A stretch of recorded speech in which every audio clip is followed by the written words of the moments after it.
Okay, good evening, everyone. Welcome here. So, what would a meeting be without audio video difficulties, right? So we'll just we'll talk loud here today too. The microphone is. Can you hear me okay in back?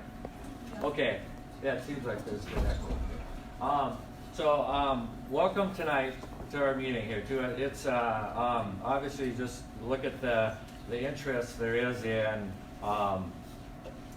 just some way to address a lot of these different medical conditions that are hard to have answers for, and we don't have a lot of answers for. So the meeting tonight is on low dose naltrexone, and it's something. It's a prescription item.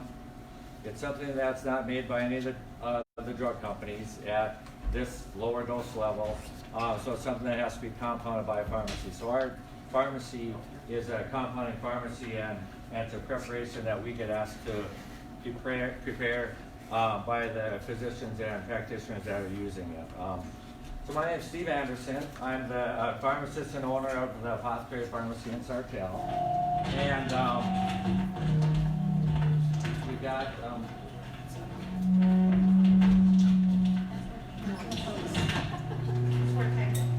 it's working.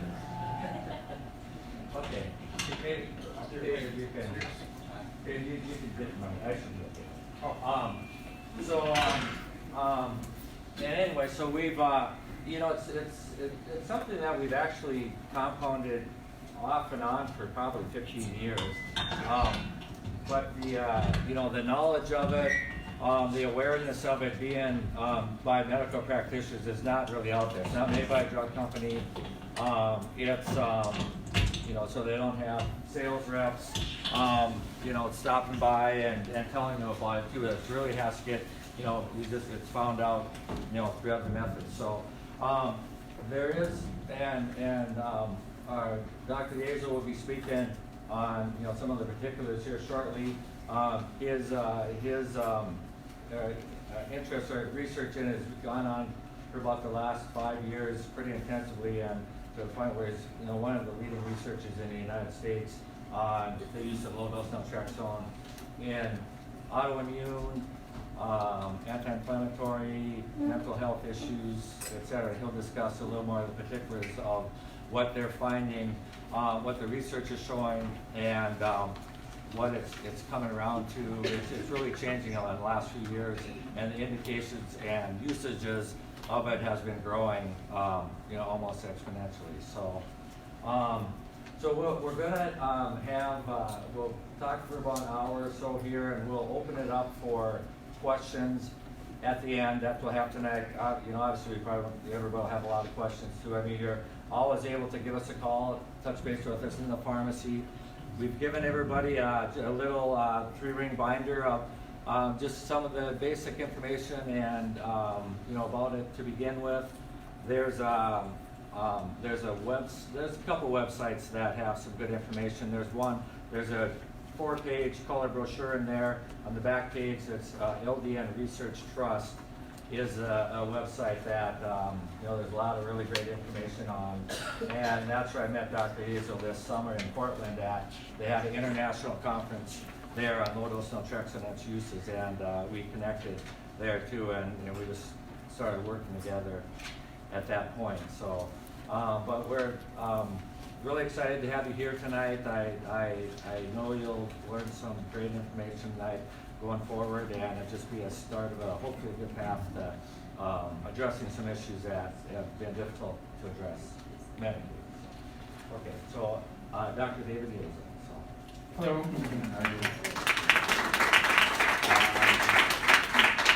One, I should probably tell you, this is literally my favorite part. Okay, I see all sides of LDN. I've been on the basic research side, the clinical side. Cumulatively, I think we've seen about 4,200 patients in one way or shape or form in the last 4 years. And it's been a fascinating thing. And I've done this one-on-one. I've done it in front of literally 1,000 people. And there's, when I say it's my favorite part, it's because, sorry about the dark, we have a an issue with the projector. But there's such an overwhelming need, and I think that's a good place to start, is like the why. You know, why am I here and why are you here? And I think I know why you're here. You know, why did you come out in the middle of the night and, you know, sit here and, you know, it's not because of my speaking skills and it's not because of, you know, a great dinner. It really is because there's a lot of suffering that goes unmet and untaken care of. And despite some very high quality medical care, and I came up through that system, there's real needs that don't go met. So I suspect each one of you has a story to tell. When I've done this before, like we did it for 4 years straight. We did it every month, the third Thursday of the month. And what was amazing to me was, in the beginning, we had crowds very similar to this, and 4 years later, we had crowds very similar to this. And you would think that at some point you would reach everybody. And then you realize that I saw an estimate once by the head of Mass General Oncology, who's one of the best cancer researchers in the country. And he's become this fierce advocate of low-dose naltrexone. He got up and gave a lecture where he estimated that 20% of the US population could be medically justified in taking LDN, between chronic pain, mental health, and autoimmune disease alone. And so you think about that, 1 out of every 5 people you know could have a justifiable reason to take LDN. Typical, the most best-selling prescription drug in America tends to be cholesterol.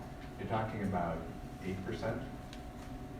So you're talking about something that has a mass applicability in a way that we're not used to thinking about. And so there are 2 things that I'd really like to think about as we're talking, 2 questions that you're going to need to answer and your physician's going to need to answer.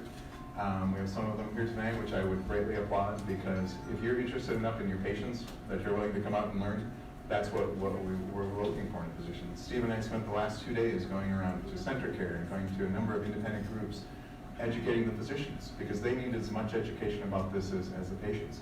So that's one of my questions, is, you know, first of all, how could one medication be good at so many different things? That is almost always a red flag. You know, we call it the apple cider vinegar syndrome. I mean, have you ever seen it? You know, it's like it cures cancer and your warts, you know, and it's like, it's just something that you would typically shy away from. And therefore, what you need to know is why that's simply not accurate in this case. It is literally unlike any other medication you've taken. It has a potential unlike any other medication you've taken. It also leads to the second question. If it's so great, why are you here? Why am I here? You know, why do we need to talk about this in this way? Why didn't you know, to the physicians earlier today, we were talking to a group of 20 of them. Why didn't you learn about this in medical school? And why isn't it part of the pharmaceutical rep coming to you? I don't know if this is really doing what we want to do. That's awesome. Is that better? Okay. And so then it becomes this question where you really have to answer those questions before you'll be willing to give it the confidence that it deserves. So please keep those in mind. Another thing that we learned over the years of doing these seminars is try to quantitate both the degree of suffering, right? So we would have, and we don't have to do it here, but I would always ask for how many years have you been dealing with this problem? How many doctors have you seen? And how many prescriptions have you gone through to get to this room, right? And I think our record was 38 years, 15 doctors, and about 18 prescriptions. And the woman involved said, I'm no better off, I've gained no ground on this disease. I'm right where I started. And so it isn't just suffering, it's frustration. You know, it is, and I should give you as kind of a short version. There are 8 members of my family that are now on this medication, including myself. So I take it for ankylosing spondylitis. So if any of you know that disease, it is a wicked autoimmune disease. And I have the markers for it, and I don't want to get the symptoms of it. And one of the interesting things about LDN is the newest research shows it as a preventative. So it isn't just treatment of disease. One of the original founders of it, Dr. Bahari, recommended anybody with a family history of cancer take it, which is a very interesting way of thinking, almost what we call functional medicine way of thinking. And for those of you who are not familiar with it, I want to put that idea in your head to begin with. Most of, and I love Western medicine, but it's a partial solution. And it is aimed towards treating symptoms. And there's nothing wrong with that. There's a thing called the Merck manual, which you deal with the symptom, you have a corresponding medication. So many of you are probably on 4 or 5 or 6 different medications. Something with sleep, something with anxiety, something for pain. And that's fairly normal. The difference about LDN is that literally for the first time, you have something that goes after the cause. And so to be honest, LDN doesn't care about your pain, it doesn't care about your depression, and it is incredibly effective at both. Probably as good or better than any of the medications you're taking that were designed to treat those things. So how did that happen? And I wanted to lead up to this before I go into it. Like most things in medicine that turn out to be really amazing, it was an accident. And I think you should know that. The traditional pathway for drugs is, probably 8 to 12. It takes 17 years from when a medication is discovered in the lab, the basic science finding, until it ever reaches the patient. And so you have this entire process that is built around the pharmaceutical companies. And I'm not here to bash the pharmaceutical companies, but it usually takes about 8 to 10 years and about $100 million to go through the FDA approval process. So here's the interesting thing that you may or may not know. This medication is 45 years old. So you have a medication that goes back to the 60s. So in fact, my father's a retired surgeon. He's also an addictionologist. He used to prescribe naltrexone all the time, but it was for opioid addiction. So if you've heard that it was associated with opioid addiction, you're right. However, that information is very outdated. He goes, we would prescribe it in 100 to 200 milligram formulation. So here we are, 40 years later, and this is partially the answer to the second question, why are we here? 40 years after the drug was out of patent, one of these amazing people, he was a gentleman named Dr. Bahari, and we'll see him in a minute. He's one of the triple boarded people out of Harvard who was internal medicine, addiction, and immunology boarded, which is extraordinary. Less than 1% of all physicians in the country have 3 board certifications. And he was trying to help people with AIDS. And one of the things that he noticed, so just as an example, antibiotics that you've all taken were an accident. Nobody designed antibiotics, they discovered their effect. Same thing, I think if you're a history of medicine buff, which I am, I think people will look back 20 years from now and look back on LDN in a very similar way. Like nobody could have thought this up. It was just incredible serendipity and the power of one person. And so I love to tell the story of Bahari because he's since passed away. But he was trying to help people with AIDS. And he noticed this little known research study where they took in the animal models that they gave naltrexone, an opioid medication drug for addiction, 1% of its normal form. And if you took any of the medications you've ever taken in your life and 1%, it simply wouldn't work. 1% of morphine would be a failure, right? 1% of aspirin would be a failure. 1% of anything you can think of would simply not work, right? If you did that with penicillin, that would endanger your patient. Your patient could conceivably die if you didn't do it in the traditional dosing. 1% of naltrexone had this amazing effect in that it was helping to restore the immunological markers of these in animal models to near normal levels. So nobody could figure out why. But he started trying it on his AIDS patients because they were often, this was pre-treatment protocols that they have now. They were often 90-day life expectancies, things of that nature. Suddenly he had the best track record of anyone in North America treating AIDS, right? His patients were alive 4 or 5 years later. But nobody could explain why. And I always say if he was not who he was, LDN might have just died out, because that just sounds too good to be true. And it's kind of this anecdotal evidence, which is the gold standard in science is 1,000-person double-blind placebo-controlled study. So if you hear that there aren't enough studies about LDN, that's really not true. Okay. When I started here 5 years ago, there were 200 studies in LDN. Now there's over 1,300. It's the fastest growing study of explosion of research I've ever seen, and it merits it. Some of the best people in the world have put their talents to studying why. But back then, it was simply because Bahari was who he was. He cared deeply. He was an advisor to Congress. He was helping the VA become more efficient at helping people. He was an incredibly selfless person. And all of a sudden, people from Harvard and Stanford started knocking on his door and saying, we'll help you figure out what this is. And they started applying it, and I'll go through this in a moment, to autoimmune disease. So the oldest study on LDN is only 12 years old. And it was a study of Crohn's disease. I don't know if any of you know people with Crohn's. It is an astonishingly debilitating disease. And if you don't have it, you can't pretend that you know what it's like to have it. And they took people with what they call refractory disease, meaning they tried every protocol and it didn't work. And they suddenly had 67% remission rate, which means that 2 out of 3 of the people who were out of luck were were suddenly not just doing better, but when they did colonoscopies, they weren't seeing the disease. And so then you get into this debate about, is this anecdotal, is this real, where's the science? And the legitimate criticism at the time was there was no science. You're creating a new field. And so that was true. It is no longer true. So I wanted to give you the background on myself a little bit, like why am I here? So why are you here? I am here because I also suffer. I have a good deal of pain, not on the level I think a lot of you do. But it was a motivator, and my background is basic science. So I spent a lot of time, most of my 30s at Yale Med, and I had some very privileged positions. I was able to study with one of the foremost people trying to cure schizophrenia, right? So we were doing research on what's wrong in the schizophrenic mind, what goes on, how can we help, neuropharmacology, things like called psychoneuroimmunology, which basically means mind-body medicine. Before there were all these fancy names, it really was just integrated health, holistic health. So if you've had acupuncture, if you've done nutrition, if you've done diet, you've done exercise, you're doing psychoneuroimmunology. You're really trying to help your body heal itself. So it's not a new idea. It's not a crazy idea. It is a very old idea. I had a chance to work, sometimes people recognize the name Bernie Siegel. He wrote a New York Times bestseller list called Love, Medicine, and Miracles. And he would walk down the hall of Yale New Haven Hospital, and he was what they call a white coat. In other words, he believed he had an ego, and he would expect people to get out of his way.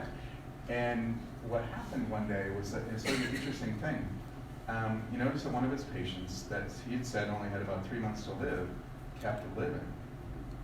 And it was a really interesting phenomenon. And so the scientist in him was like, what is going on? And part of him, to hear him tell the story, he got slightly angry because he was used to people, almost following orders. And this woman was still there, and still there, and still there. And he goes, this is crazy. That every indication was she was on the verge of death. And when he asked her about it, he goes, well, I need to be here for my daughter's wedding. And her daughter had a year from then and was getting married. And come hell or high water, she was going to be there, and she was. And suddenly he started looking at the science of it, positive thought, having goals, having reasons to live, all these sorts of things. He was the inventor of puppy therapy. So all of a sudden, puppies were allowed in Yale Hospital. And they were helping cancer patients not just feel better, but survive longer. And so he really was the godfather of a lot of the things that we're talking about today. How do you have a medication where you can't measure it cause and effect, right?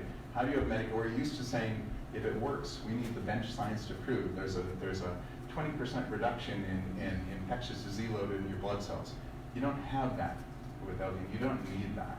But so after a while, for me, it became like, some people are cut out for that, and I was not. I needed to see the results for patients.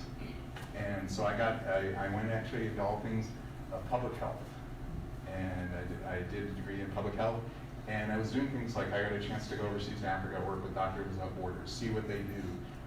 We were doing mobile AIDS clinics. We were doing all these hands-on things, which was amazing. And then I would come back, and it was incredibly discouraging.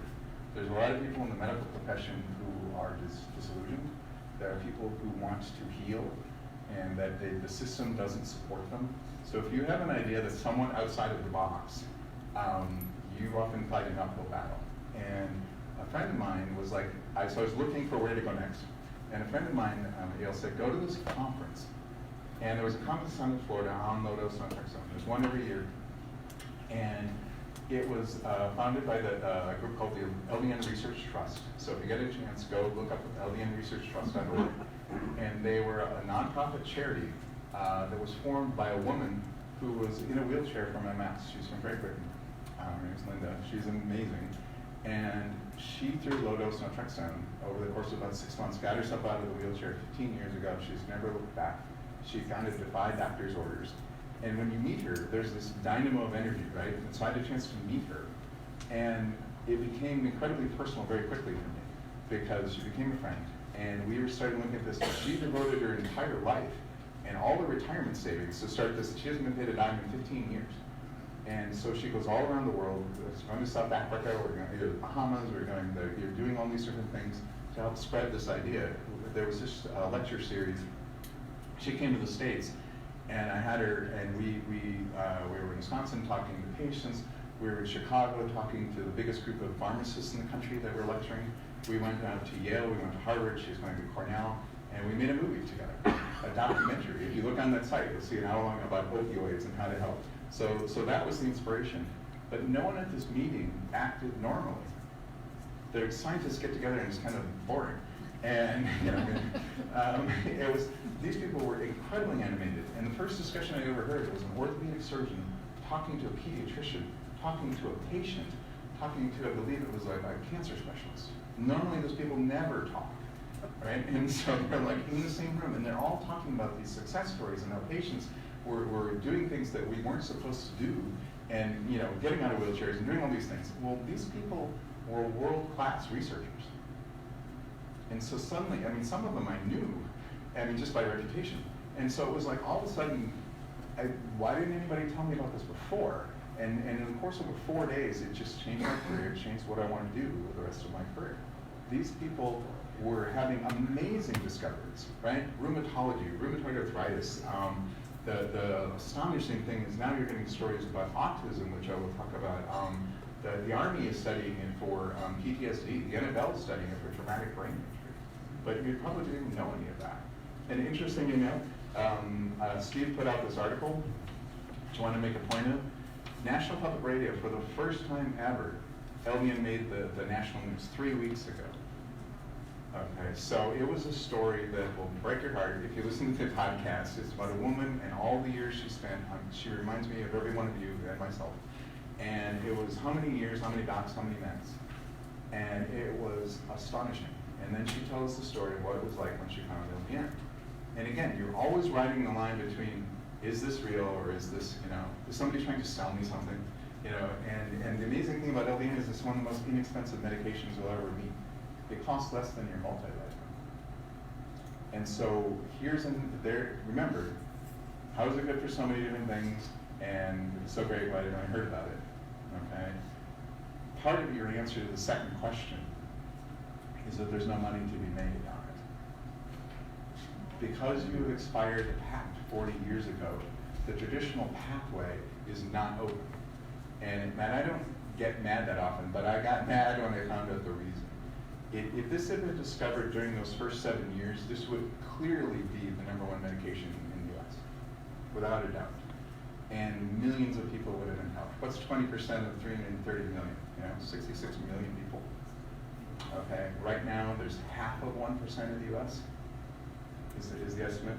So think about it. 40 times more people than take LDN right now should be on LDN. And so then you go, what's the reason? Well, because the patents expired. Those drug companies can't make the millions and billions of dollars that they're used to making. And in fact, now that thank goodness for compounding pharmacists like Steve and others, because you can get it. Before they were doing it, I don't know if you've ever seen some of the YouTube videos about people that go and take 50-milligram tablets and crush them up and stir them up and put it in the refrigerator. Don't do that. Okay?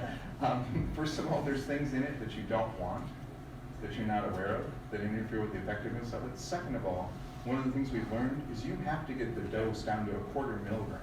You can't do that by eyeballing a liquid thing in your refrigerator.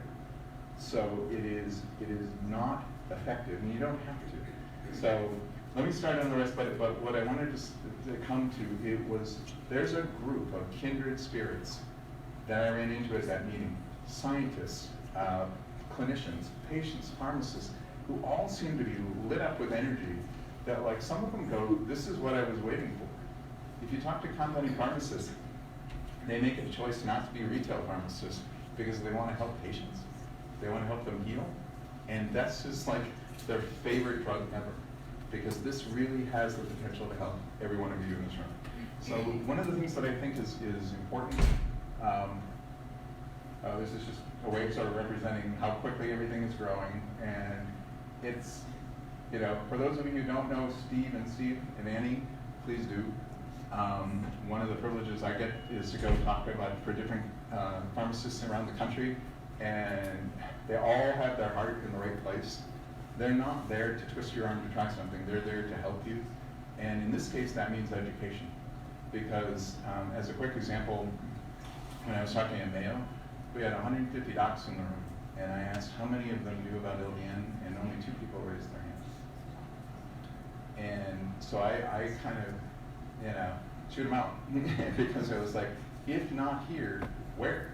If you guys don't know about it, how do you expect the pediatrician in Omaha or where, to know about it? And it became that same sort of indignance that made a lot of my colleagues get motivated to do things like this. And I'm by no means alone. There's several hundred of us that go around and do whatever we can whenever we can. So one of the issues is we need to teach the teachers. So there's a lot of, like when we're going around and doing seminars, another good friend of mine is a pharmacist on the East Coast, we put together a provider seminar and 250 docs showed up. And it was through Cornell Med, and same kind of a thing. But guess what? Now several thousand patients are being helped because we were able to teach them some of the things you're learning here. So with this idea, I'm going to show you not only that these are great people, but why you need to lean on them. Because without them, I think it would be really hit and miss whether or not LDN would work for you. These are where they live. They're very close by, down the street. One of the things that you need to know to understand the answer to the question is, what's the history of LDN? So if somebody tells you, oh, that's an opioid med, they're right. Back in 1967, and so you have this normal dosing up to 200 milligrams. And as you can see, there was a lot of Yale studies that were involved in the beginning. Many of you have seen this on TV without knowing. If you've seen a Contrave ad, Naltrexone is the key ingredient in Contrave. So it's FDA approved for weight loss. So all of a sudden you have multiple FDA approvals. So why am I taking a drug that's approved for weight loss to help me with my scleroderma or my rheumatoid arthritis? Because you'll see coming up. Here's what I was talking about with the heart, and we don't need to go through this incredibly, but the key discovery he made was that when they had this great response, right? So he takes in 1% of the normal dose. Instead of 100 milligrams, he gave 1 milligram. All of a sudden, they were like, it was the opposite of normal. Instead of saying we're going to do all this research and then hope it works in patients, it worked spectacularly in patients, and we were trying to figure out why. And at the end of the day, everybody cooled their minds, and they started looking at, well, it's working incredibly well in Crohn's disease and in fibromyalgia. What is it about these patients that allows this to work? And they finally figured out, after doing every blood test known to man, that the only difference in patients that were taking a placebo in LDN was that people that were taking LDN had their endorphin level tripled. So now, that one question leads to another, We're all familiar with endorphins. They're like if you do runner's high, as an example, that's endorphins. If you eat a lot of chocolate or red wine, that's endorphins. It's a mood, it's a positive mood. Nobody had ever associated endorphins with controlling your immune system. And that was the thing that I've heard predictions that ultimately they'll win the Nobel Prize for. Because nobody knew how your immune system regulates itself. Only they did. And then all of a sudden it's like these things that are endorphins, which we all knew, which were kind of the poor stepchild of all of this, become the single most important part of your immune system. Well, guess what happened? When they went back and looked at people with fibromyalgia, they have only 25% of the normal level. If you have rheumatoid arthritis in this audience, you have only 18% of the normal endorphin level. Any of the autoimmune diseases, any chronic pain condition, mental health, all of it, grossly deficient. So what was happening was, LDN has this incredibly, it's like, I analogize it to taking a baby aspirin. You take a baby aspirin before you go to bed, it's gone in about 4 hours. So by the time you wake up, the medication is barely detectable in your blood. But you wake up with triple the amount of endorphins you had before you went to bed. And a lot of this gets very sciencey. If you want to look through, you'll see that basically we all make endorphins. We make most of them in the middle of the night. And through the mechanism of this action, it spurs on your own production of endorphins. Well, guess what? All of your immune markers, your inflammatory markers, all of these things that cause and promulgate disease go down and become much more normalized. So really what's going on here is that you really are healing yourself. The medication is not doing this cause and effect. The medication has nothing to do with all the symptom relief that you're having. It's really your body's own ability to produce something like morphine, your body's own ability to do better than prednisone, your body's own ability to do something better than Prozac, your Valium, you name it. And so what's interesting about it is we didn't know that was possible before we stumbled. Now, in that days, there were 230 articles. Now there's, as I said, about 1,300. The best thing about LDN is that the people who are studying it are truly world-class people. They've devoted their time, devoted their energy. So the very first study, I know, was out of Crohn's disease at Penn State, Stanford, Harvard, Johns Hopkins, all followed. The things in your book, and I would encourage you to read this through this. It's meant to be something very quick and easy. If you just look at who authored these papers, and even if you show that to your physician if you're not familiar with it, it's very convincing in about 30 seconds that there are great research that's part of it. Here's what's interesting then. So if you want to know how this works, and your science, to the point where this is intriguing, or one of the things of why we do this is that you're talking about tens of thousands of patients. What if your physician just isn't familiar with it or isn't comfortable with it? What do you do next? Okay. One thing you can do is take that binder to him or her and show it to him. Okay. There's also a book called the LDN book, which is, believe it or not, an Amazon best-selling book on LDN. Take that book to them. There's an entire chapter on how to talk to your physician about this medication. Remember, they didn't learn about it in med school, so their defenses are up. But they don't need to be. Once they see the research is there, you overcome a lot of the objections. And it's getting easier and easier. I mean, there's a lot more people at Mayo now. There's a lot more people at Centricare. There's a lot more people who aren't familiar with it. The odds are someone in your medical orbit is prescribing LDN now. And they talk to each other, so it's greatly improved. But if they need to, this is in your binder, show them this thing. It's how does it work? Pradeep Chopra he's another Harvard-trained MD. He's the head of Brown Pain Management Center, one of the top 10 pain centers in the country. He's one of the fiercest proponents of LDN. He lectures all the time. He basically puts every patient who comes to the door on LDN. And if and only if they need additional medications will he progress to some other medication.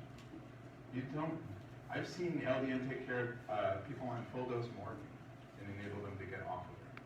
This is not baby aspirin.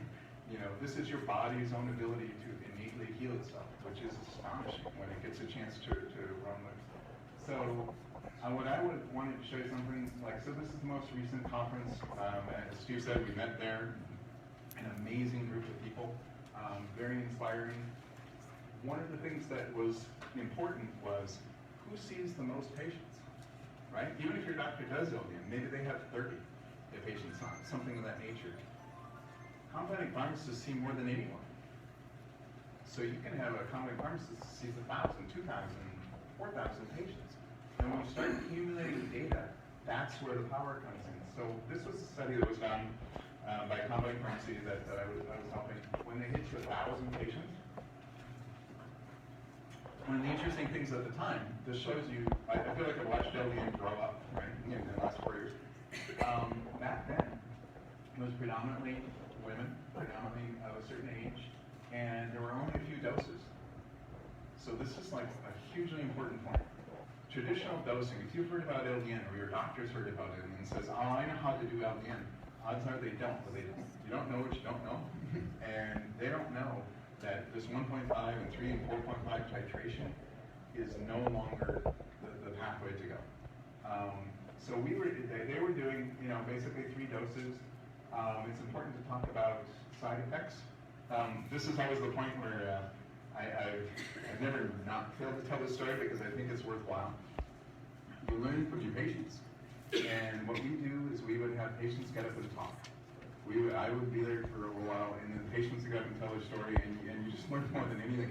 And one time there was an elderly woman, I think she was, 82, and I don't know why they're going to talk. They don't tell me. So she goes, I need to talk. And I was like, okay, the stage is yours. And she gets up and she goes, if it wasn't for this nice young man, she goes, I would have checked myself into the mental institution. And I was like, well, what are you talking about? And she goes, do you remember when you told me about the vivid dreams? And I go, well, not specifically, because we talked to a lot of people. But vivid dreams, you may have heard, is one of the quote-unquote side effects. It's not really a side effect, it's more of an adaptation of your body. But I use this example to kind of show you what that means. Incredibly lifelike dreams. You swear that you are awake. Now, only about 8% of the people have this. I didn't get it. I sort of feel cheated. I just got to wake up in the middle of the night part, that was the insomnia, and it went away after 2 days. But here's her story, and she goes, her husband had died, like after 50 years of marriage, like 10 years before. So she goes, I got myself a kitten, and she goes, for 10 years, I would go to bed, and the kitten would curl up at the bottom of my feet on the bed, and I would say, good night, kitty, and that was it. You know, and then she goes, one night, she shook her finger, one night on that medication, and she goes, I say, good night, kitty, and the kitty started talking back. And so there was this whole thing, and she's just like, you know, one of those moments, and it wasn't just talking, it was yelling at her, you know? It was like chewing her out about the quality of the food, and that she had promised her a baby brother, you know? So it was one of these moments when she would like let everybody, you know, rolling in it, but I've never forgotten that, it was years ago, and then she was like, truly, I had to remind myself that this was a dream. And you know, see, I would have sworn in the stack of Bibles, you know, that I was awake. And so it is fun. I feel like we should have collected stories because people think they're in movies. People think they're. I think Steve might even had one interesting idea. It was telling me the story. So it's fascinating. And like all that happened to me was that I was wide awake. Well, guess when I was awake? 3 o'clock. Between 2 and 4 in the morning, your body needs this burst of endorphins, right? And it was amazing. It wasn't like I was just awake. I had a clarity of thought I had never had. I had basically a photographic memory. I could remember word for word what I was reading. I was going to, if I could have that and bottle it, I would buy it. It was astonishing. It was like, it only happened 2 nights and then it went away. But so there's more going on than we're aware of. And then your body adapts. So basically, all of these things, out of thousands of patients, I never met one that quit because of a quote-unquote side effect. There aren't any. So that's something to consider about this medication. If you're having a GI issue, talk to Steve, or Annie, and they'll be able to help you get through it. If your doctor doesn't know how to do it, odds are they know more than your doctor. So that is an unusual but great situation because they know how to handle it. They have more experience than your doctor. Here's what I thought was really interesting. Okay? So when we did this, we thought, oh, we'll get fibromyalgia, and we'll get rheumatoid arthritis, and that'll be it. No, people were throwing the kitchen sink at this. Docs were like saying, I wonder if it works for this. You know, they get everything from depression to, a lot of you might deal with Hashimoto's, multiple sclerosis, cancer. I don't know if any of you know Haley disease. Okay, Haley disease is a 1 in 50,000 dermatology condition, right? So back in Wisconsin, there were 6 people in town that had it. All 6 of them wound up coming to this pharmacy because it worked so well when nothing else had worked. You know, and around here, the standard of care is Mayo, and they're what we call Mayo failures. I love Mayo, it's great, but there are certain times when they've done all they can do, and they're looking at it in an orthodox way. And it's great to pick up the case, a person, where you're able to help someone beyond what Mayo was able to do. But look at the list, and so all of a sudden that inspired everybody, like, we're going to investigate this, we're going to read, so literally you read every article about it. Here was what was amazing. All 1,000 patients were surveyed with a 97% response rate, and 84% of them said that this was incredibly helpful to them. They deemed it a success, right? Remember, these are patients that have failed their previous protocols. So if you're a scientist, if you're a clinician, you can't ignore that. Even if you don't feel like the answers are black and white, you become a why not try doctor. And one of the beautiful things about LDN is that the worst thing that happens is nothing. So you can't say that about most medications. And I don't actually believe that there are any non-responders to LDN. It doesn't make physiologic sense. Okay? But we're knowing more. So this used to be about a 50% response rate. Now it's in the mid to high 80s because we understand that we need to adapt the dose to your condition. So if there were 10 people in this room with fibromyalgia, there would be 6 different dosages. If we put you all on the same dose, odds are only 2 of you would succeed. It's customized by the disease and by the person. So instead of those 4 doses, we now have 23 different dosages. We now have 15 different dosing protocols. So it's come so far so fast that it'll make your head spin. But it's also because it works. All right, so someday we'll look back and go, why did it take us so long? You know, but we're not there yet. I can't possibly have you read through all this, but it's in your binders. these remind me of the stories that you hear everywhere. It doesn't matter where in the country you go, the stories are the same. People don't just talk about, oh, I have pain. It affects your entire life. And we came up with a phrase like, how do you measure success, right? Everybody measures it differently. And this is a good point to say, LDN doesn't cure anything, okay? That's not what LDN does. LDN, and the best description I ever saw of it was another woman who got up and talked. She goes, I want to explain how I knew LDN worked. I was trying to describe it. She goes, I've had rheumatoid arthritis all of that I can remember my adult life. And she goes, I realized the other day when my daughter noticed that I was doing all these things I couldn't normally do, like I was back in my garden, and I was doing the bending over and I was weeding, and she goes, I forgot that I had rheumatoid arthritis. She goes, you don't forget that you had rheumatoid arthritis. You wake up with it. It's your companion through the day. You go to sleep with it. It governs your personality. In her case, she goes, it made me ornery. And it's like this thing, and her daughter was like, you're laughing. You're doing all these things. It doesn't just make you laugh, but what it does is it brings you back, hopefully, to the person you were before the disease kind of took over. And that's success. The number one way we hear patients describe it is, I feel normal. And that is like a gift when you're dealing with chronic pain. Look at some of the things that you have here. Look at the one on the bottom especially. I'm going to come back to her. She's turned into a good friend. She was a single mom with 3 kids, and she was a secretary. And she lost her job because you're going to see pictures of it. She had psoriasis, one of the worst cases I've ever seen. Went through almost every layer of her skin on her hand. And so she couldn't type, couldn't hold a pencil, and she lost her job. And of course, she went to Mound, she went to UW Dermatology. Basically, they gave her corticosteroid creams and told her, and painkillers, because she was in incredible pain all day long, and said, we're sorry. And she was, in her late 30s. And it's basically, you're living the rest of your life this way. And I hate to sound so callous about it, but that's basically where it was. Okay, so she was, any of you taking gabapentin? 900 milligrams 3 times a day? What? I took 1,200 3 times a day. Wow, okay, well, you are on Don't the take very it. I tell every doctor I see, don't ever prescribe that to any patient ever again as long as you live.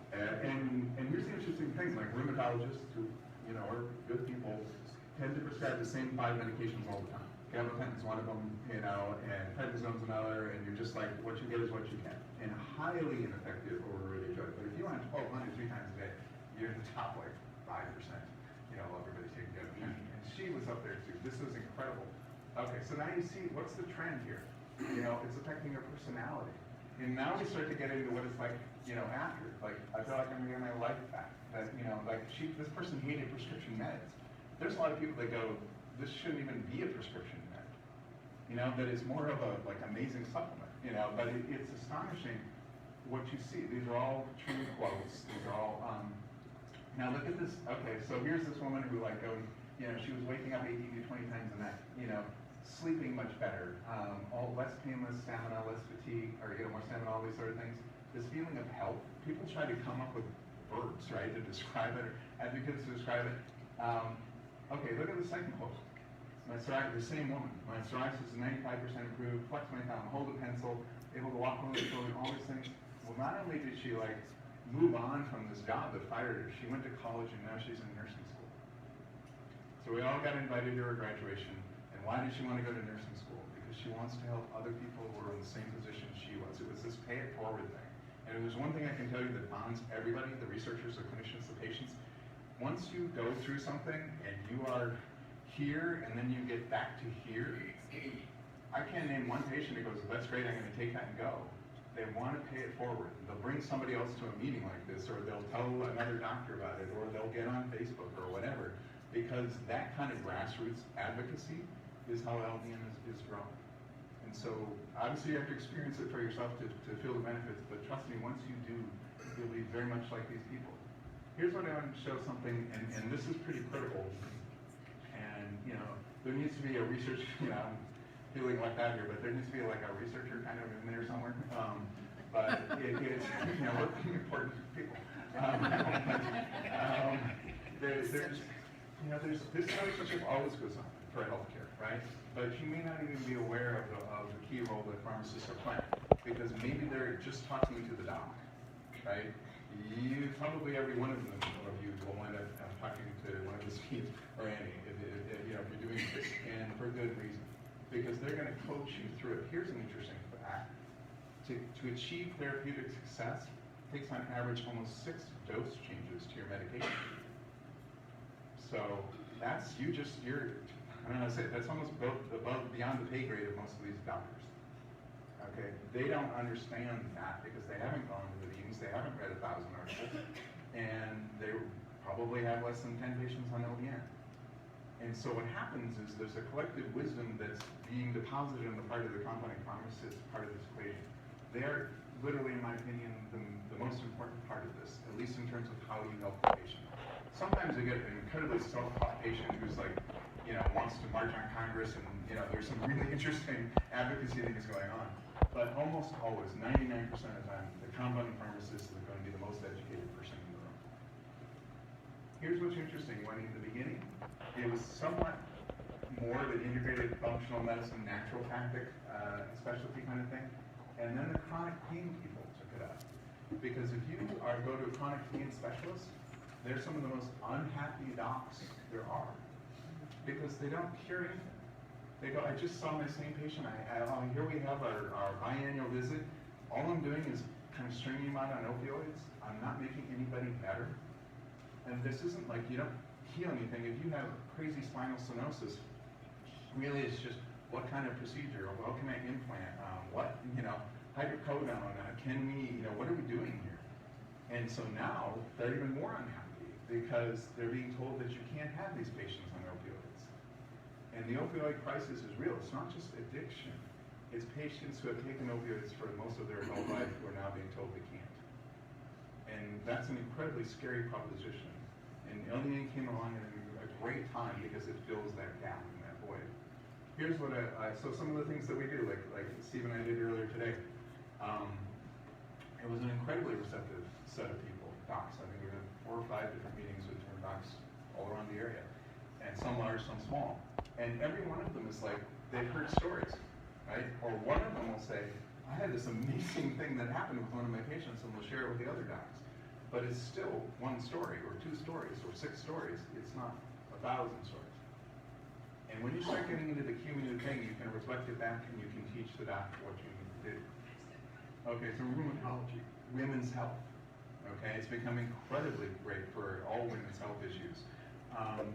This is something where we do, a lot of the docs will have that, and guess what they do? They give it to their patients so that then they can start explaining it. It takes a long time to explain LDN. And so if you're seeing 1 patient every 18 minutes, you can't spend 10 minutes explaining LDN. What they'll do is to say, go over and talk to Steve and Andy. And you can set up appointments and consultations, and I'm all for that. That is the single best way to get this done, because you have to understand it before you can feel confident in taking it. Here's an issue, you make it easy. There's different things on here than you can imagine. Like here's an example, and we'll talk about it in a second. Harvard changed the field, right? They came out with an article about depression that changed what everybody thought. It wasn't just that they put Harvard's stamp of approval on it. They compared it to the standard depression treatments and said it's actually better. And they go, SSRIs. If any of you have taken those, they know they take 6 to 8 weeks to work. LDN takes 1 to 2 weeks to help with depression. That there are virtually no side effects compared to substantial side effects. It's cheaper, all these different things. But they also changed their understanding of how you dose it. So before then, everybody goes, Bahari, remember the guy that we talked about in the beginning? He said, oh, just take 1.5 and 3 and 4.5, and what you get at 4.5 is what you get. And no fault to him, he's a pioneer. The success rate was only about 50, 52%. Okay? So some people said, this is my miracle, and other people go, it doesn't work at all. So if you've heard somebody or read on Facebook, true and not true. True, but not accurate, because you need to change the dosing. And here's the difference. We're used to taking a pill, waiting 45 minutes, and going, hey, if it doesn't work quite right, we take an extra strength one, and that's where we go. It's perfectly normal, depending on the condition, to take LDN for a month and nothing happens, okay? And name another medication if that's right. But the issue is you're turning a super tanker. You are healing this from within. And so what happens is you're actually healing a little bit every day. So an example, we talked about Crohn's, right? One of the first patients that was really one of the first probably 10 patients we had down there was a guy who dropped out of college in his senior year. He was 21 years old, and he had Crohn's so bad, I mean, medicine usually engaged, and that 10 times a day he would have severe episodes of diarrhea, severe episodes. He couldn't function. And so he just gave up, he got depressed, he dropped out of school. And he did not want to come. You know, he was like, I'm here because my mom made me, you know, and their mom knew somebody, your best friend, who had a great result. Those things are common. And he came for a month, he came for a second month, he came for a third month. He was always depressed. And I think it was the fourth month, he came in and he was an entirely different person. He couldn't wait to talk to us. I mean, everybody wants to, when it works, it really works. And so he was in there sharing this story, and he goes, I don't know what happened. Because I've been taking this for almost 4 months, and within a week, it just kind of, quote, kicked in. And he goes, my diarrhea went away. Remember, this is somebody who had tried every treatment there was, right? Who dropped out of school. His whole life was incapacitated. And I was trying to explain, it doesn't just kick in. It's been healing every day, and the last thing you notice is that your symptoms get better.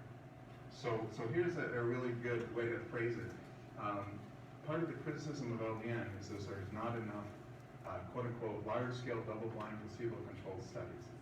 Well, I'm sure you understand the answer by now. Those are funded by the drug companies. So if they need $10 million to fund one of these studies, where is that money going to come from? And so now there's this grassroots effort where there's the reason your binder exists is to prove both to you and to your provider that there's incredible research. They probably know some of the names of those researchers. But the difference is these people are spending their own grant money because they believe in proving it so bad. So the guy at Stanford, Jared Younger, his sample size was 30. You know, and these were all volunteers, all whatever. He has the single best success rate of any med for fibro, right? So he's recommending it for everybody on fibro. Try it. Well, not this college student, but another college student who had a similar reaction with Crohn's is having a colonoscopy every 2 months to prove that his colon is healing.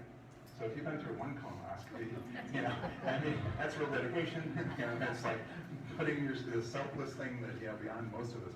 But it proves you what I'm trying to say, is people do extraordinary things because they've experienced what it's like. This book is the one I wanted to draw to your attention. Okay, you can get it at Amazon, you can get it at Barnes & Noble. I would strongly recommend it. The editor is the woman I talked to you about, Linda Elsbeth, the head of this charitable trust. And you know, I've served to advise them, and it's been an incredible thing. And you see all these amazing people. Here's something else. You can go to their website and download an app. Believe it or not, there's an app for that.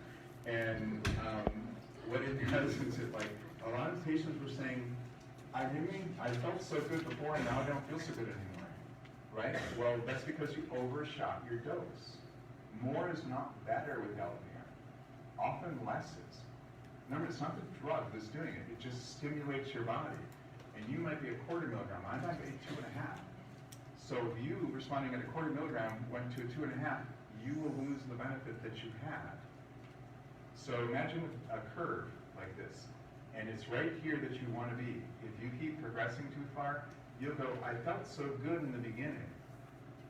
And what happens is that you need to go and work with someone who can bring you back and get you to your right dose. That's what this does. You input, I believe it's weekly, how you're feeling, and then it overlays it on a graph with your dose. And if you show your doctor, hey, my sleep was improved, my memory was improved, my brain fog, my pain, all these things, they'll be able to help you correlate the dose that you want. So it's a great device, and it's an easy thing that we can all relate to. This is something that I wanted to make a point of, and it is in your binder. Part of the issue is, how do you contain all that? Like, what is it good for, what is it not? Right now, there are 162 conditions that LDN has had a research article for, or strong case studies showing positive benefit. Okay, so one of the issues that's a little intimidating sometimes to patients and providers, but it doesn't need to be, right? Because what are the foundations of LDN? First of all, it really does no harm. LDN can really help you regardless of your situation, but the worst thing that happens is that it doesn't help you. So you can just simply add it to whatever you're doing, whatever you're taking, and that's fine.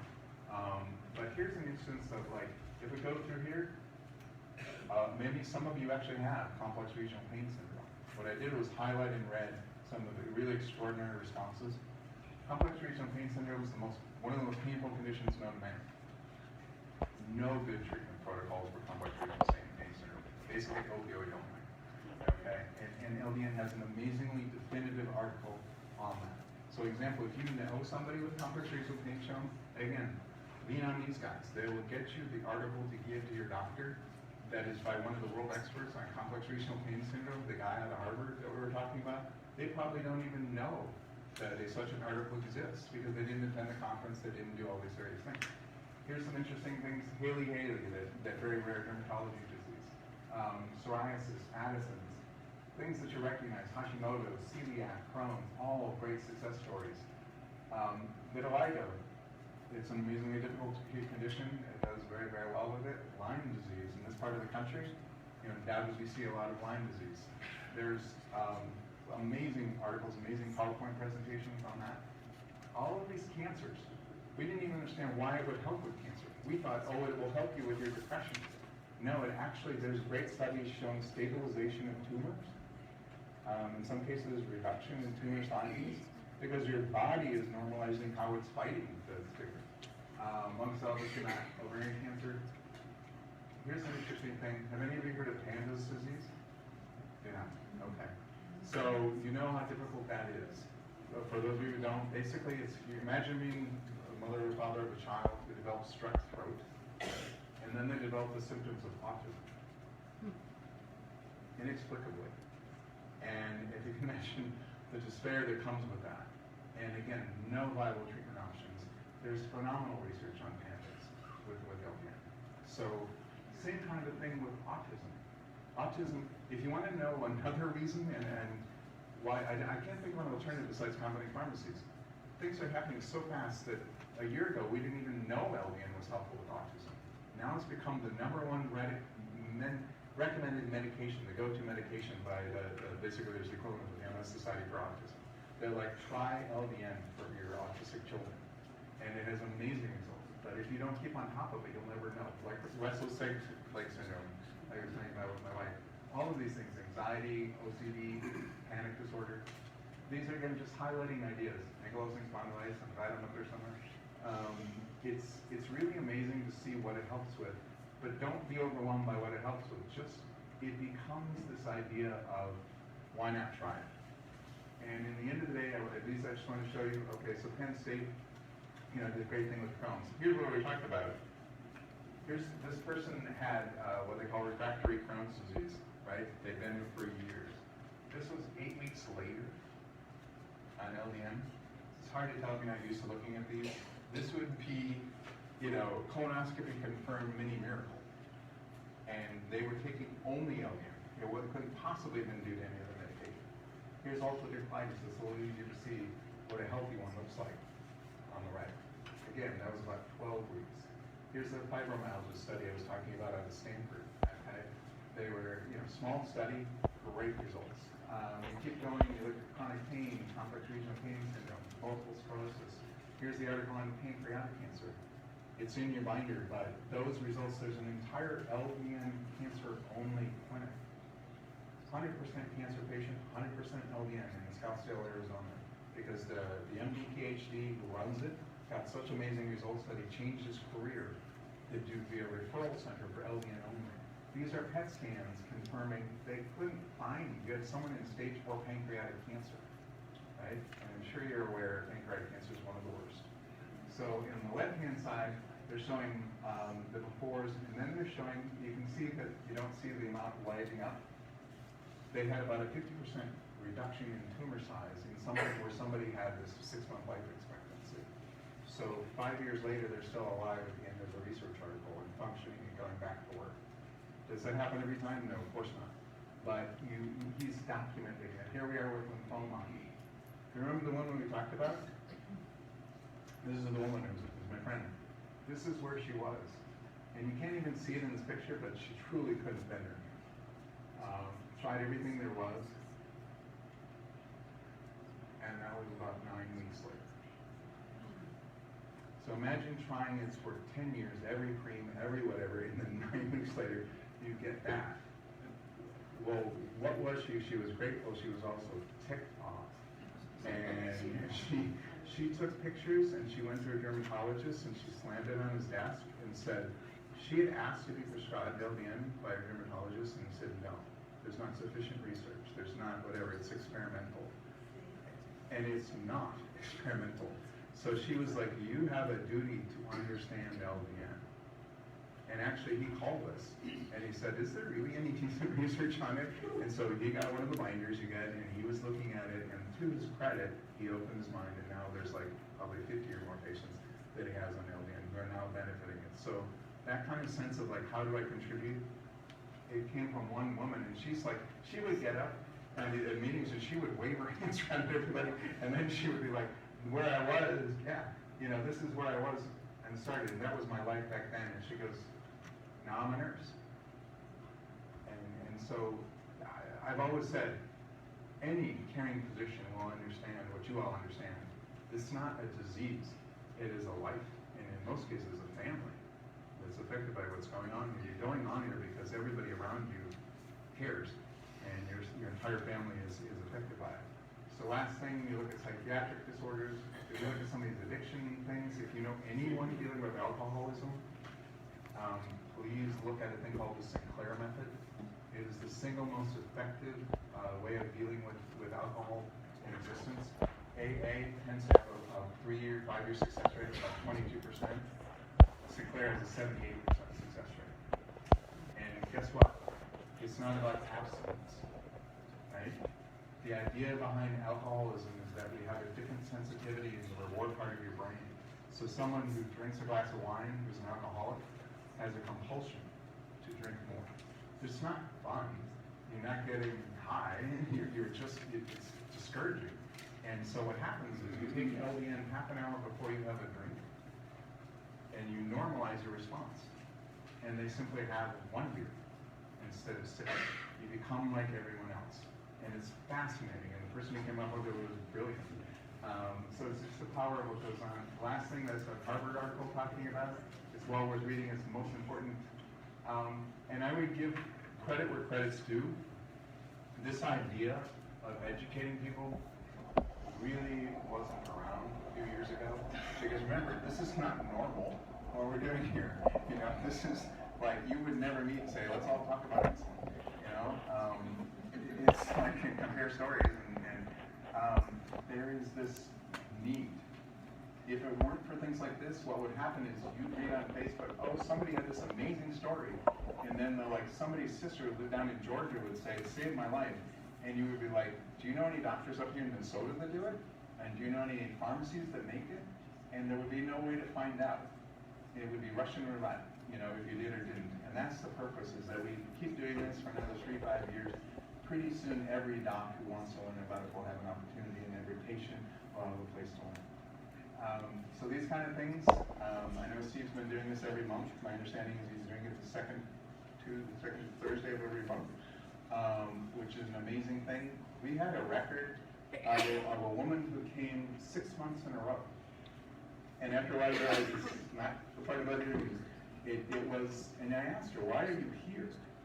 And then she goes, well, first time, I didn't know what it was, and I wanted to learn about it. The second time, I was like, can you help me find a physician, which Steve can absolutely do. The third time, it was to report back her results, and she wanted to be a speaker. And she got up and said, this is amazing, right? And then the fourth time, she brought the leader of her support group. It was a Crohn's and colitis support group to the meeting.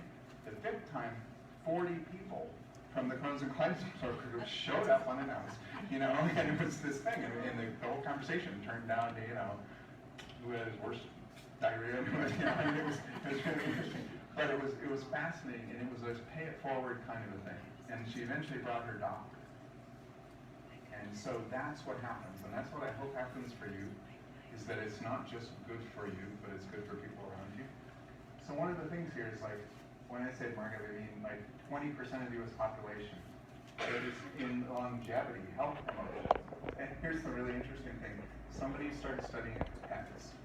Okay, so veterinarians, there's actually good published research on canine cancer. And just as a start, or anxiety on cats, you know, and it's like, so there's a lot of really fascinating things that happen. So, you know, I think it's amazing, and that at the end of the day, it really is kind of ending where we began. You know, why are we here? Because you want to get better. You know, you want to get to a better place and where you can live your life without having to think about this all the time.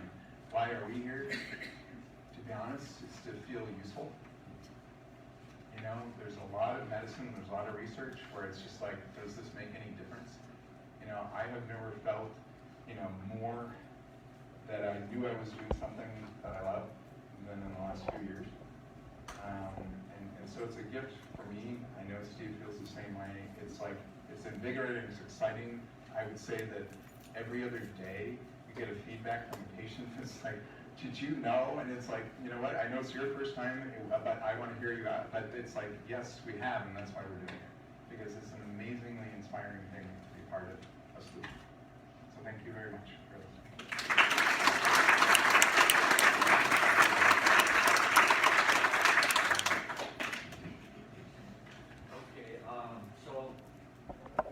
Okay, next month I'm doing it on my own.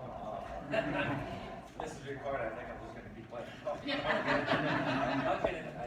thank you. I mean, that's amazing. And that's true. It's amazing what we've been seeing the last couple of years that we've seen.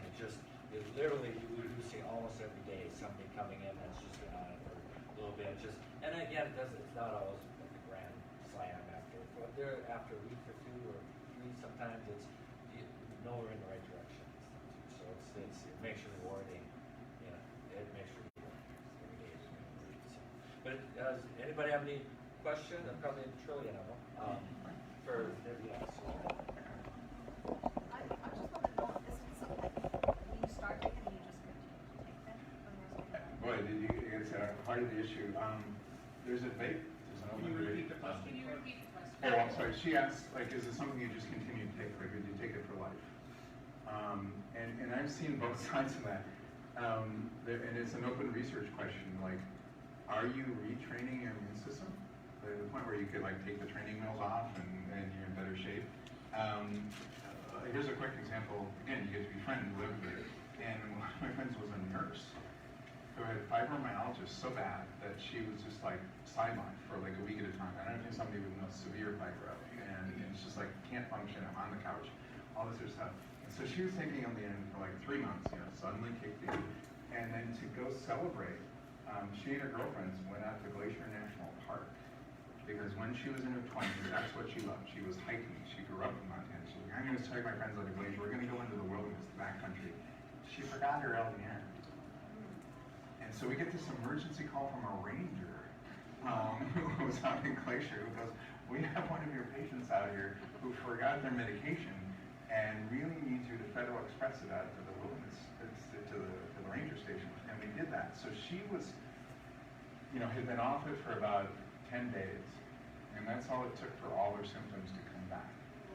And it was extraordinary though. So she was like, you know, stuck. She was like, they're gonna have to put me in the back of a horse and, you know, haul me out of here. And, you know, she slowly got better. It took her about 3 weeks. And then she was right back to the good symptom phase. So she's just going, I'm just taking it like a vitamin. I'm taking the rest of my life. Why wouldn't I? Other people I've known actually who have been able to sort of get off of it. And it's interesting because it's usually people that maybe had those bad dermatology conditions or something where they were, you know, chronic, and then they were able to heal. And like the odds of that occurring again, you know, were slim to begin with. But even her, she knows, she goes, you know what? I miss the way I felt on it. I felt positive. I felt like I had a better attitude. I felt like I was, now I'm more, you know, general anxiety just about life. And so she's actually went back on it just for the mental health aspect of it. So I would suspect that what'll happen is that, you know, you have that 80-some% success rate. People will feel better, they'll try, some of them will say, I'll just keep going, and others will try to get off, and 2 out of 3 will probably get back on it. You know? So someday we'll know, oh, by the way, we were asked this yesterday, like, are they ever going to come out with like a blood test that just tells you this is the dose you need to take? And there are actually people working on that, which would be a really interesting time saver, you know, because if you just knew you are 1.25 milligrams, or, and here's another example, again, less than 9 months old. I don't bet you didn't, 80% of people with autoimmune disease also have anxiety and depression. Well, that kind of makes sense, right? Because they're so deficient in endorphins. You can't help it. It's not like, I mean, you could win the lottery and still be depressed because you don't have enough endorphins. So now that these endorphins are restored to these near normal levels, what do you do though? Because we just learned that like the depression responds to about 1 milligram. Fibromyalgia tends to be about 3 or 4.5. So one of the classic scenarios was people would go, boy, I felt so great, you know, it didn't help my pain at all, but I can tell my anxiety about my pain went away. And then they'll keep going up on the dose, and they'll go, wait a minute, now my anxiety's back, but my pain's better. You know, because they're different dosages. Well, one of the kind of more sophisticated things that we've learned is you can do hybrid dosing. You can take a morning dose of this 1 milligram, and then take an evening dose of like 4.5, and your depression and your pain get treated. Remember, as I have like 4 hours, it's like taking 2 separate dosages. So you're not splitting the dose. You're actually treating 2 separate symptoms separately. And fortuitously, the way it interacts with your body allows you to do that. So that was something that, again, I don't know of a single physician that knew about that. I know plenty of combine pharmacists that know that. Is it usually AM or PM that you would take a dosage of NDL? The beginning protocol was this idea that you needed to take it in the morning, right? There was this idea like, hey, again, the science minutiae is that while it's in your body, it blocks opioid receptors. It binds to the same thing that opioids bind to. So, example, why is it so good with GI diseases? Your entire GI tract is lined with opioid receptors, and so so is your central nervous system. So are these things. So what happens is it binds and then it releases during those 4 hours that it's binding there. Your body is attempting to make endorphins and it can't, and so it gets really revved up. It's called an endogenous rebound effect. So your body compensates by tripling the production of endorphins. It's like going on a double marathon. You know, you get that boost in endorphins. We used to think that it was evening only, and then certain people who had trouble with it in the evening, like maybe that insomnia did persist, or you know, I've never seen a patient go beyond 2 weeks or something like that. But some people go, I don't even want to wait 2 weeks. And then we started giving it to them in the morning, and they were still having benefit. And so again, that Harvard paper changed everything. It's like you make endorphins all day long, just in different amounts at different times. And so you can adjust the dose. Maybe you were taking 4.5 in the evening, but you could get the same beneficial effect by taking 2 1/4 in the morning. And so as long as you're working with somebody who can help you, when you take LDN, you don't just take a dose, right? It's not based on your weight or sex or even to a loose degree condition. You're always going to start low and titrate up. And then what you're going to have to do is work with somebody, either your provider or your pharmacist, who can help you know when to stop. So suppose you took LDN and literally the very first pill you took worked for you. Like I was related to family. My wife has restless leg syndrome to the point where, you know, like when we were dating, we couldn't go to a movie because she could not sit in a movie for 2 hours. Anyone you know with restless legs, it's very hard to describe, but like creepy crawly, you know, 1,000 ants, you know, and it was terrible. And when she would sleep like 9 hours and be exhausted, and I finally put a wrist tracker on her that tracks your sleep. She was waking up 26 times a night and didn't even know it. So what it meant was every about 8 minutes, she would come back to light sleep. She would never get to phase 4 restorative sleep ever because her legs would touch and she'd look like a fish. And so I told her, oh, it's going to be a month. You gotta realize, don't get, because didn't want her to take it and be disappointed. And people, if you don't educate them, they'll go, this isn't working. I've taken it for 30 days and I don't feel squat, right? And that is perfectly normal. You're not treating the symptom, you are treating the underlying immune system itself. And that's been that way for years or decades. So what does it matter if it takes 90 days, right? Really? Aren't you willing to invest that amount of time? So the problem was with my wife, it worked the very first night. And so she was like the poster child. And that was 3 years ago, and she's never had it come back. And so it's pretty amazing that you be ready for anything. Be ready to take it and have cat dreams. Be ready to have nothing happen. Be ready to have it sneak up on you a month later. So did she keep the same dose then, or she Yeah. cut back? No, she's the on the same same dose. Yeah. Now, actually, she fiddled with the dose a little, and interestingly enough, there was no benefit in going higher. So this idea that more is better is not true. It could be your very first time with that. That's kind of what I was wondering, if you stay with that same dose, if it's working, or do you try to go up to see if it gets better, or? See, here's the old thinking, 3 years ago, right? And again, everyone is kind of going on this, doing their best efforts, and so nobody's wrong. It's just that our understanding was here, now it's here. And so if you want the best care, get the best advice. And so now we know, it used to be like, the only reason, we've had some docs, and say something that sort of, we'll go, oh, I know all about LDN, I'm just gonna give you 4.5 milligrams. And see, we'll call them up and say, you're wrong. Because what you need to do is start at 0.5 or 1.5 and then work your way up. Because what if your dose was 2 milligrams? You could be on 4.5 for the rest of your life and it won't do you any good. But if you start at 0.5 and go 1, 1.5, and 2, and then in week 4, it suddenly starts working. Now you're cooking. So there's always a titration. There's always no expectation of what the final dose will be. You are determining what the final dose will be, not your doctor.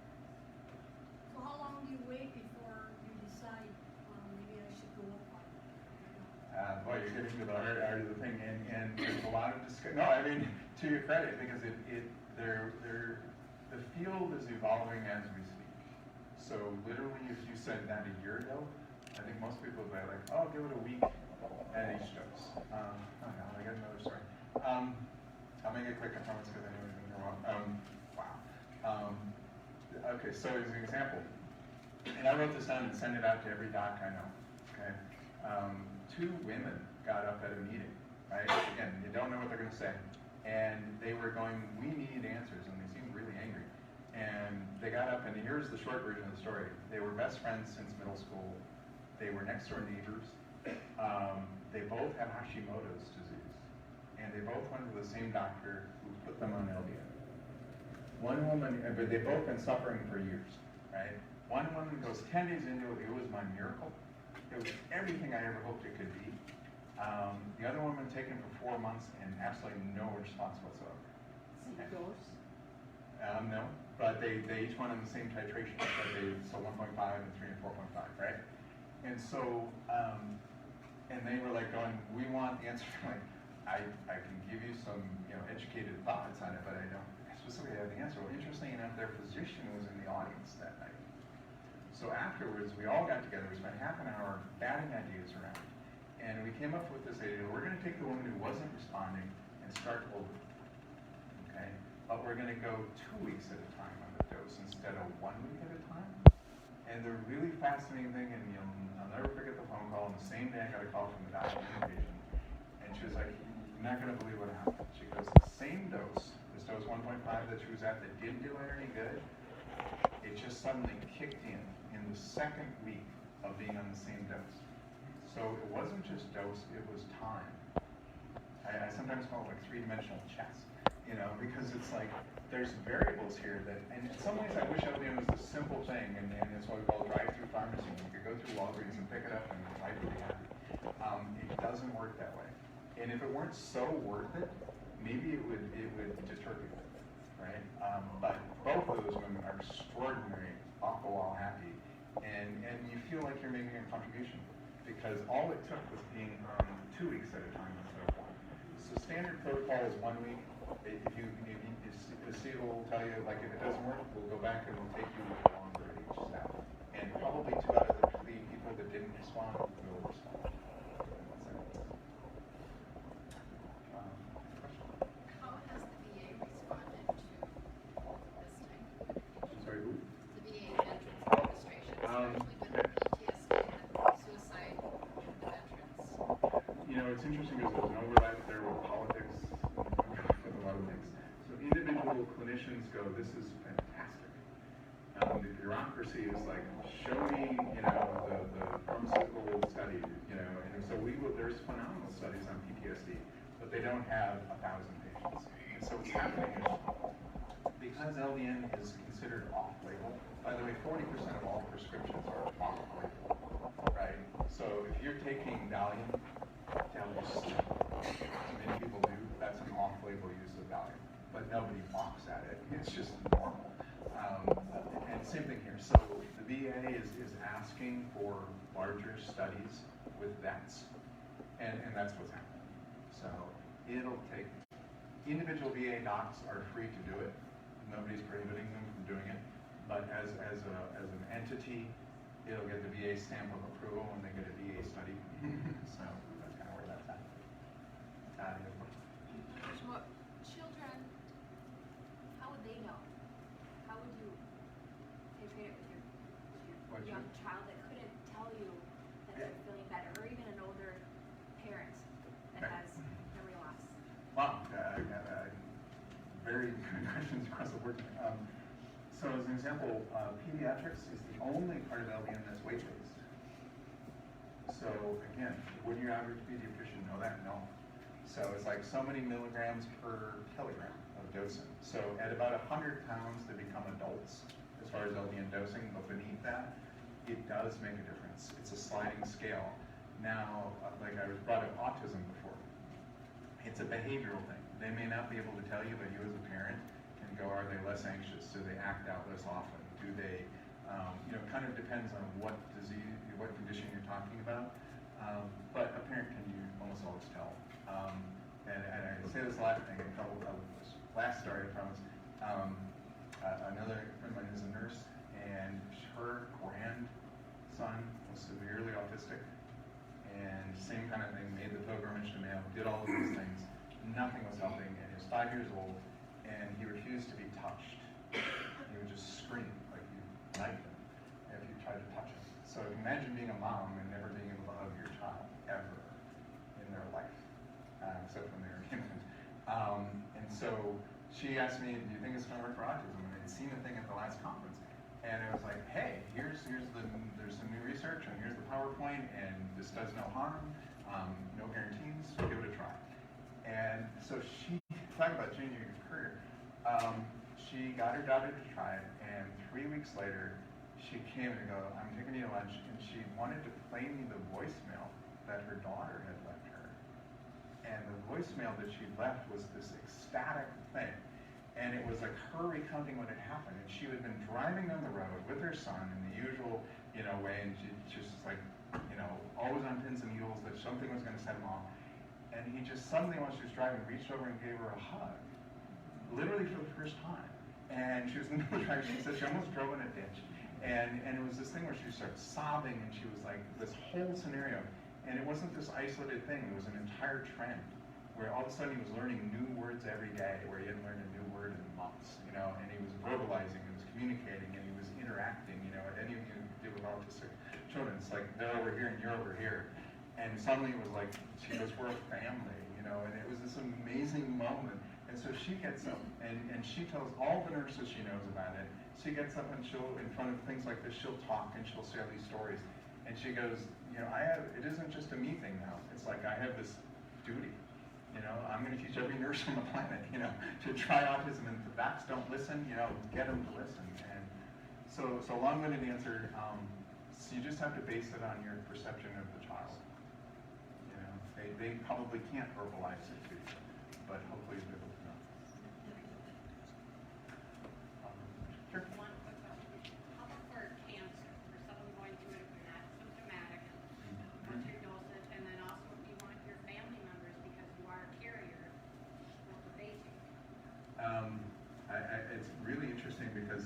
right, you can't just say, and here's the I would say literally the newest thing.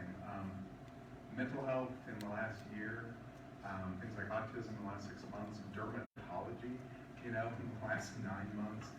Prevention is a whole different way of looking at it, and I find that fascinating. So if you go on YouTube and look at Dr. Bahari, right, you'll see this guy in a white coat, and he will talk to you, and he will tell you that every one of his family members is on LDN, not because they have a disease, but because cancer runs in his family. So he put them all on 4.5. And there's no harm, no foul in that.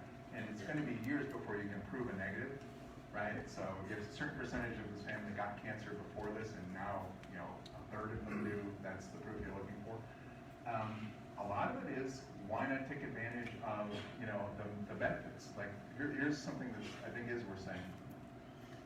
People will take it and they will go, wow, I noticed, like my father takes it for leukemia, right? And he's a retired surgeon, and he goes, I will never, he was the Mr. Rogers of surgery, right? And it was this incredibly compassionate man, and he goes, I never had a clue what people were going through.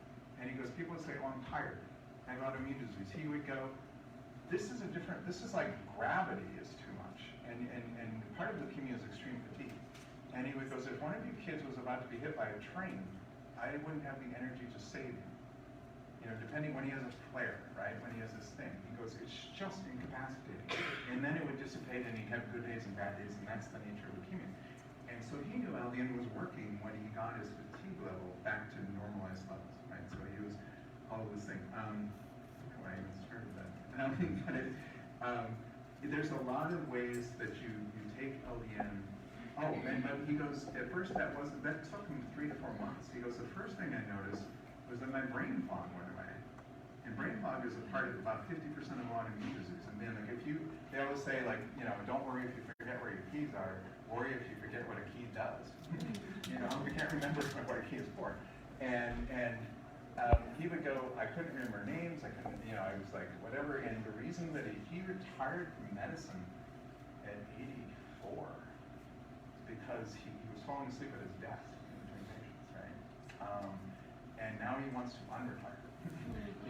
So it's really fascinating to see. You're not going to just get a reduction in pain.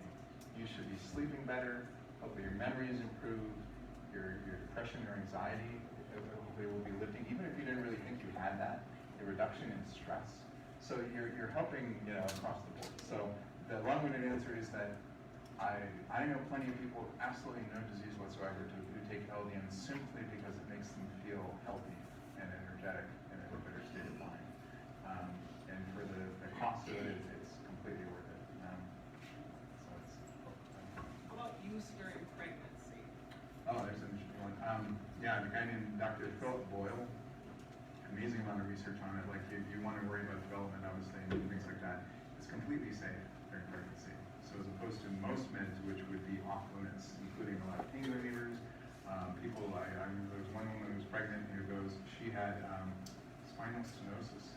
I don't know if anyone knows that, but she was in a motor vehicle accident. She was in severe pain, and she was like, I can't take my painkillers. I can't take my usual opiates. They're tetragenic. You can't do that. And she was able to get pain relief just by taking LDN. It was the only thing she could take during pregnancy. So yeah, it absolutely is safe.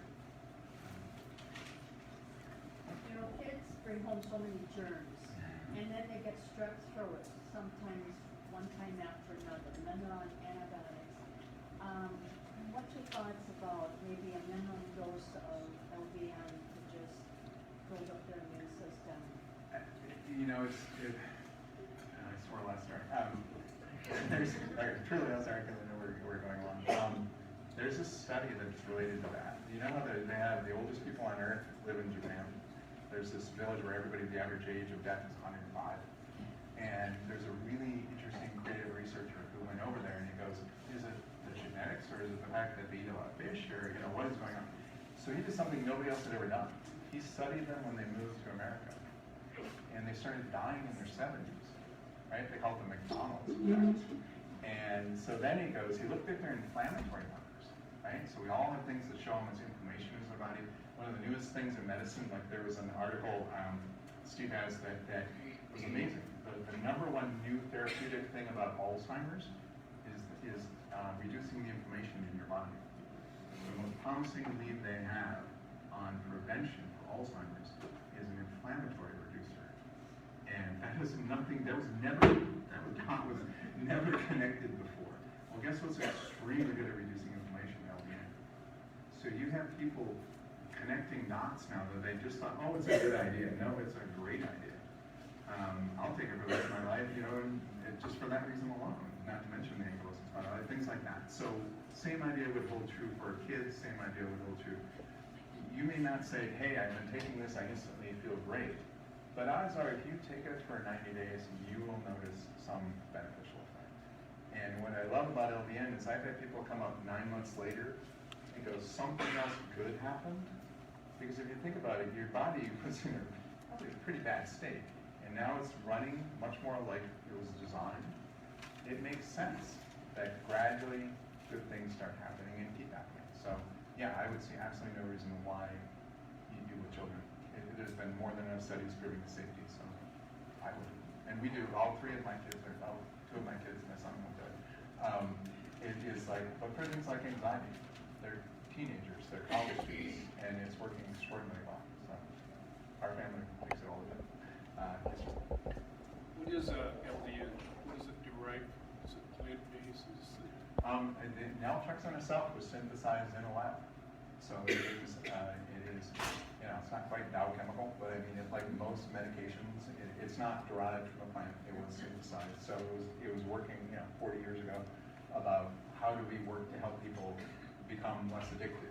And so it was, you know, helping people, incredibly effective, by the way. You had a very high success rate with helping people off of opioid addiction. But it was synthesized in a lab, but that's the way most medications work. What is the form that it's taken in? There's most people, 90% take capsules, so they're easy to swallow. They're small, and the thing is, if you look inside, 90% of it's going to be filler. It's almost hard to see what you're actually taking. And so when you think about, okay, so my good friend and the other friends, I'm thankful for that. She has MS, and she had taken Avonex. I don't know if any know people take Avonex. $1,500 a month, out of pocket, retired school teacher, and she's here's 18 grand a year, but I can't not have it. And I was like, try LDN. And she's like, yeah, you've been drinking your own Kool-Aid, and so it was like, no, just do it. And she's part of our church, and it was this thing like, just please do it for me. And so she took it and go, nothing's happening. And I said, I told you that nothing happened. And so it was about month 6. She goes, I owe you this phenomenal apology. And I go, why? Because it's working. And I go, well, how do you know?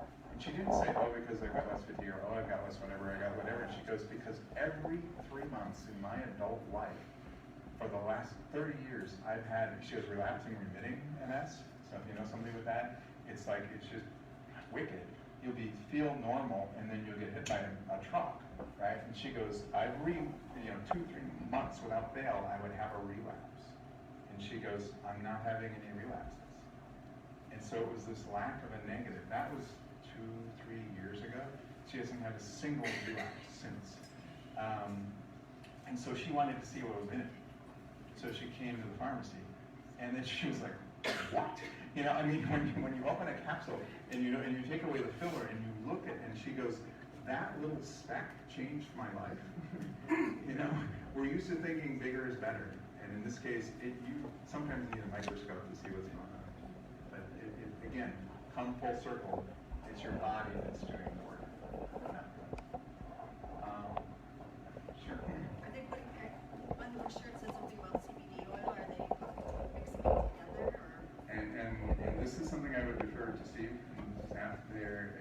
I know, I'll say what I don't know, and I know a modest amount about it. They know an extreme amount about it. They are not literally in the same capsule, but what they've done is research that shows they're synergistic. In other words, they overlap a lot. They have different strengths. Like CBD is a lot better with pain and anxiety. You would never take it for autoimmune. Why would you when you can take LDN? You know, LDN is much more effective. But they work extremely well together. So all of the research so far, but the one comment I throw there is, guess what? Same principles to CBD apply. I can't tell you how many people went out and bought a $200 bottle of CBD and go, it doesn't work. And they go, well, why did you get that? And they said, well, you're a big guy and you need the big dose. And it isn't true. There's no correlation with weight on CBD either. And you need to undergo the same titration that you do with LDN. And you need to know that it's going to take you probably a month to find your dose. Don't just try it twice and say it doesn't work. And also, last thing on CBD that I can contribute, it matters even where it's grown. Right? So Wisconsin's huge into CBD, right? And they're all over the map. There's no regulation and there's no whatever. So people will go, hey, I tried this homegrown thing. It's like going to the farmer's market. That's not the time you want to go to the farmer's market. And you want it to be tested. You want it to be that this equal to the same dose. So understand, and I would, again, for Steve, there are certain brands that are much better than others. So don't just try it. Like, you can get CBD at the gas station. The odds of it being good or and maybe last question. Sure. Has there been any research for ADD or ADHD? Yes. That went by pretty quick on the screen, but talk about an opportunity. You know, and my daughter's, that's one of the unspoken reasons she takes it, and it's been extraordinary. It just, she goes, I just feel like myself when I'm not being pushed by that compulsiveness. And again, dosing matters. So I've had physicians go, didn't work for ADD, and I go, what did you do? Well, I gave him 4.5 milligrams, and I go, you have about a 2% chance of that being the right dose. So that's just half a milligram twice a day. That works for a tremendous amount of kids with ADD. So short answer, yes, but make sure you're working with somebody who can dose it. Sure. And then, so for someone suffering with depression and they're on Wellbutrin or whatever it may be, how do you transfer that as far as like being off of Wellbutrin? You can't just quit it. no, and you don't So have to. do you- I feel like it's God's gift for medicine is like, usually you're forced with a pro-con list when you're thinking about things. I've never seen a more favorable pro-list profile than LDN. You simply add it to what you're already doing. And then what happens is you get stabilized on things, and then you slowly wean yourself off the other medication. So example, people with thyroid med, taking Synthroid, things like that, you don't get off the Synthroid and then take LDN. You just add the LDN, and then you do a slow trial withdrawal of your Synthroid. So we have like upwards of 50% get off of their thyroid meds completely. There's no medication interactions? No what? You haven't known of any medication interactions? If you hear that somebody says, oh, you can't take it with opioids, that is true and not true. So that was one of the, okay, immunosuppression, if you have an organ transplant, that is a legitimate time when you don't want to do it. If you have surgery, as an example, it can lessen the effectiveness marginally. It's not like you go into some precipitated withdrawal or something, but if you had elective surgery, you would want to quit LDN 2 days beforehand and let you completely wash out of your body. But even people that have had emergency surgery go, well, it just had maybe a 10-15% reduction of their pain effectiveness of what they were given. As an example, nothing very bad happens. If you are addicted to opioids, like you've been taking heavy-duty OxyContin for 20 years, what you're going to want to do, it used to be, here's an idea of most docs, some docs will tell you, oh, you can't take it with opioids. I haven't been keeping up on the research because that was true. Now we discovered there's a threshold. So as an example, we were talking earlier, and Steve got 4 patients today that called from a doc, and they just need to be put on what's called ultra-low dose. So beneath a certain dose, you then bring them up slowly. You're talking 2 micrograms for those of you, that are looking at the scale. So 1,000 of the usual dose, not 1. It's just extraordinary. Well, what you do is you bring up the LDN while you're bringing down the opioid. And pretty soon you're able to get about half, maybe 55% of the people off their opioids altogether. The other people are in a much better place. They have a greatly reduced opioid load. So again, it's a little sophisticated, but it happens all the time. So maybe maybe we should make a last question and then. You're talking about, I just had a stem cell transplant, so is there a contraindication to starting a low dose of, or LDN